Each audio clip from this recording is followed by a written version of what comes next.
திருப்பாடல்கள் 50, 8, 9 மற்றும் 16, 17 மேலும் 21, 23 முடிய நீங்கள் கொண்டு வரும் வழிகளை முன்னிட்டு நான் உங்களை கண்டிக்கவில்லை. உங்கள் எரிபலிகள் எப்போதும் என் முன்னிலையில் உள்ளன. உங்கள் வீட்டின் காளைகளையோ உங்கள் தொழுவத்தின் ஆட்டுக்கிடாய்களையோ நான் ஏற்றுக்கொள்வதில்லை. ஆனால் கடவுள் பொல்லாரை பார்த்து இவ்வாறு கூறுகின்றார்: என் விதிமுறைகளை ஓதுவதற்கு உங்களுக்கு என்ன தகுதி? என் உடன்படிக்கை பற்றி பேசுவதற்கு உங்களுக்கு என்ன அருகதை?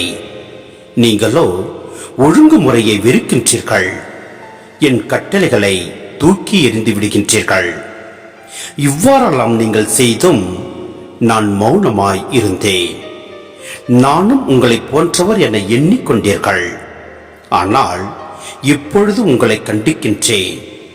உங்கள் குற்றங்களை உங்கள் கண்முன் ஒவ்வொன்றாய் எடுத்துரைக்கின்றேன். நன்றி பலி செலுத்துவோர் என்னை மேன்மைப்படுத்துவர்.